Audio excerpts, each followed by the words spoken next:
Alright boys, in this video I'm going to be showing you exactly how I go over my plays before we send them out. I've been doing sports betting now for like 3 years professionally, I guess if you want to call it. It's my job. This is literally all I fucking do. So I'm going to just kind of be showing you guys what I personally do and what we're going to be using. So we're going to be using PrizePicks as an example. Even though PrizePicks is fucking dog shit, it's only good for the popular picks, and then a couple others like FanDuel and a couple apps that we use to actually look over some real statistics, not this PrizePicks bullshit where they fucking give you the past 5 games, and so many times they have been so wrong with this. Like they'll say over here 26 points, rebounds, and assists, but the motherfucker really had 24, right? And they'll show 26 here. So if you're using this, it's kind of over for you. You're not gonna be a profitable bettor, and you're gonna fucking fail, and you're just gonna donate money. So we're gonna be using PrizePicks, FanDuel, obviously Betting Pros, Pick Finder, and Action. Action's super underrated. I like to use it sometimes, and it helps out a lot. Also, I do have to be transparent. I do have an advantage because I don't do this by myself. So obviously, if you guys join the Discord, you'll see it's not just me in there. It's me and a group of 4 other bettors. I think it's so much better if we do this like as a team. So we have this private Discord here where only we use as the people who send out plays. What we do here is basically just talk about plays all the fucking time. We hop on calls, we hop on calls, and literally what I'm about to do is what we do on calls every single day before any of us sends out plays. So some of us are better at NBA, some of us are better at NFL. I'm personally the best at soccer, and we have, you know, obviously NHL, tennis, all this shit. But we're all doing this, and it's all very basic. Like what we're doing doesn't take too much time, and it's very easy to learn, but a lot of people just simply don't do it or nor put the time to fucking learn it. So that's where they end up getting stuck, donating all their money to PrizePicks. So all of the plays that we end up actually approving and sending out, you can find it in the Discord. The Discord's free if you guys want to join.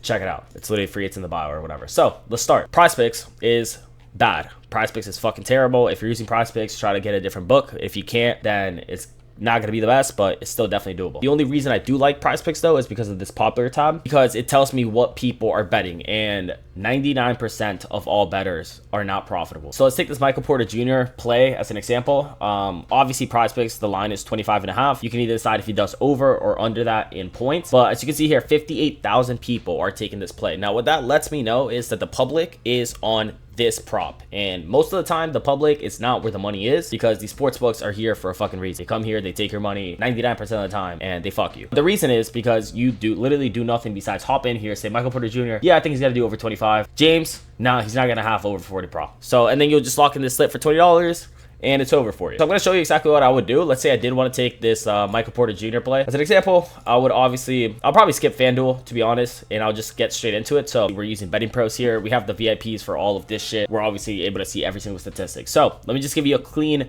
basic example here. PrizePicks gives you the last 5 games. A lot of the times these numbers are wrong, but Betting Pros, for example, here will actually give you so much more. So obviously it gives you the last 5 games. You normally never want to see too far. I normally like to see the last 15 games because it kind of shows you how he's been playing recently, which is really good. Now, as you can see here, the projection for him is 19.8. That's used based on every single analytic thrown together divided by the fucking average. So it's obviously not 100% guaranteed this is going to happen, but it's a very good indicator, and nobody gives you this besides a few of these apps that we use, so it's pretty good to have. He's projected to really score 20 and the line's 25. And under is kind of starting to make sense here. Also, another reason that the under will start to make sense is because if we go over to PrizePicks, as you can see here, he's the #1 most popular play. And 65 to 75% of all people who sports bet always take the over. They rarely go unders. Like nobody likes unders. So you can guess that out of the 60 people that are playing this play, 40,000 to 45,000 are going on his over, which as you can see here, it's not a good play. But if you read the PrizePicks slip, okay, that's actually not terrible. He's gone over every time. How can you not go over? Yeah, that's kind of what they want you to think. So if you go here and you do some more analytics, he's really projected to only do 20 and the line's 25. And under here is actually starting to look pretty well. Now, when we send out free plays or premium plays or whatever, we do tell you what sportsbook is the best one to have, because this is one of the biggest edges that almost nobody likes to talk about, because it's super simple. A lot of people just like to use PrizePicks and they only stick to PrizePicks and they don't use anything else, but really just wasting money there because there's so much better EV. For example, here on this Michael Porter Jr. play, Novik has the best odds. So they have a -111, almost 1-for-1 odds, which is amazing, and the line is the same, 25.5. For example, here PrizePicks is giving you a -137, which is fucking terrible, but most of these apps are also doing it. So Bettor is also -137. BetRivers is way better with a -112. So whatever app you have, you always want to take it in that one sports betting app, because you obviously end up making more money. And in the long term, this is if you actually want to be profitable and do this for a bunch of years or months or whatever, or just in general, even if you only bet for a little bit, you should always be just taking the best odds possible. Right now it's looking like we're going to take this under, and we're going to take it on Novik. So we're already getting so much percentages, and you guys don't understand, if you're 0.5% better over the long term, you're always going to make money. It doesn't matter if you're betting with fucking Sugar House, BetRivers, PrizePicks. If you're 0.5% 4% edge better than the fucking line, you're long term gonna make money. So, and this is a simple player log, as you can see here, over the past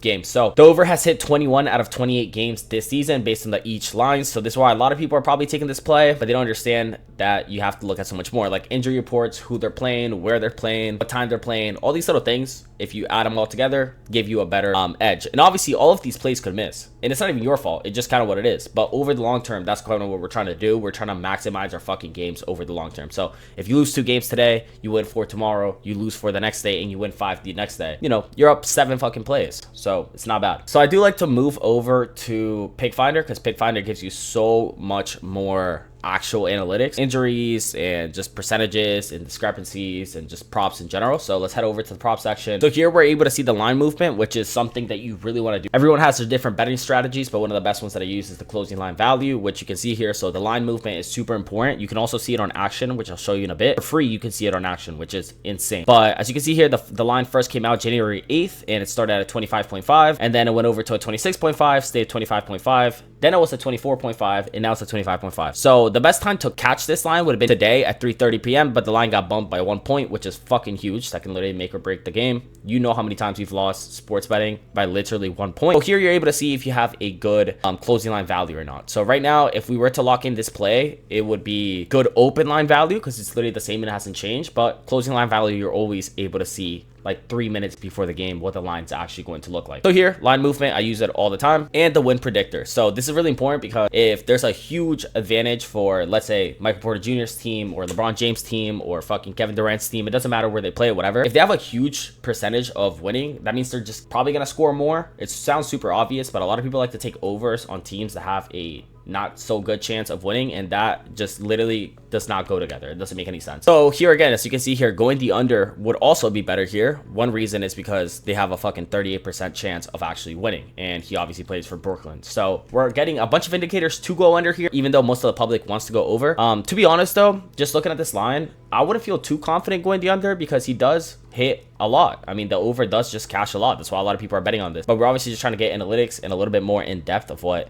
actually to do. Sometimes I like to look at the money line plays too. It's the same thing as the win indicator though, basically. You know what I mean? If Brooklyn's at plus 160, you already know they're underdog. I would only really look at this if this is a play that I really do want to take. For this example, we're doing this Michael Porter Jr. play. Most likely, I'm not going to take this play. So we're just kind of like looking over, but I'm telling you guys exactly what goes through my mind while I'm looking at this. So I would only really start looking at this when I do have a play that I would want to take. It kind of just gives you way more stats about basically everything. I mean, if you want to go minute by minute or if you want to go fucking second by second, you can basically do it. So it's pretty good, but only when you're really doing in-depth play. And I would only really read this before I send out like a premium play or a free play. Scroll down, this is just the last 15 games, but I like to see that way better on Betting Pro. So it just shows it cleaner and it's better. Now I'm gonna head over to action, and we're gonna just skip over that Michael Porter Jr. play because that's something that we're not gonna take. But we'll take this Oregon versus Indiana game as an example. This is action and this is free. So this is the free version of action. Any of you guys can use this. It gives you the best book to use, but even though it's not as accurate as the other ones that we were just looking at, it's still a very good hedge if you don't know what to take and you don't want to pay for anything premium. This is a very good way to see what you're gonna do. But what I like to see here is what I was talking about. So weather matters a lot. They always tell you exactly the percentage of rain,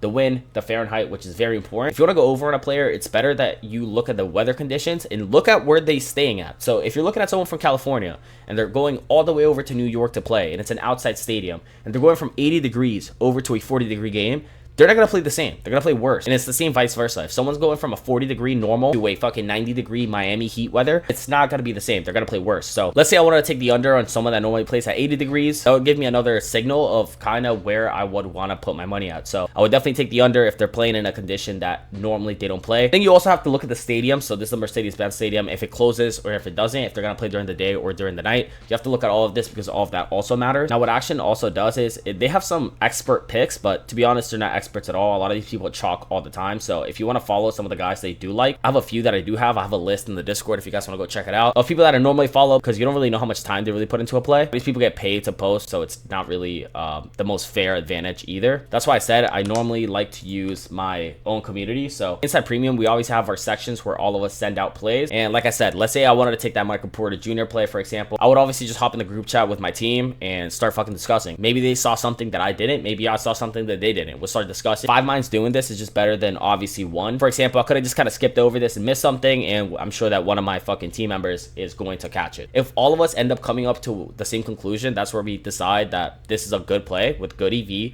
And the final thing that we really do look at, like I said, is just kind of seeing the closing line. So the closing line is one of the most important parts. Let's say we're going to go with this under Michael Porter Jr. The last thing that we really would look at is the closing line. So we will see that right before the game starts, just to see if we actually did it or not. Because let's say we lock in this line at 25.5 under and the closing line is 24.5 under, then we did not hit closing line value. We missed. We should have caught the line at 24.5 under, right? So that's very simple, but there's not much you can do about it besides just see. It gives you one of the last analytics, but something you can do is look at the previous line movements that have happened. And obviously, this is just like a very quick example overview of what I normally do. Like I said, we would be sitting here for hours looking at every single fucking number, and normally we're in a fucking call anyways, doing it at the same time. So we would come up with a list of plays. So for example, in premium, we'll come up with a list of plays after doing this for a few hours, and then the next part is really just deciding your unit size. So inside the Discord, I have a whole list of exactly how we use units and also explaining just CLV in general. So we're gonna skip over the CLV part because it sounds kind of boring, but here we kind of explain unitizing. What we do normally is 1 unit equals 1 to 3% of your bankroll. Here's an example. You have $1,000, 1 unit's 2%, $20. So a 1 unit play, you'll put $20, a 2 unit play, you'll put $40, and a 3 unit play,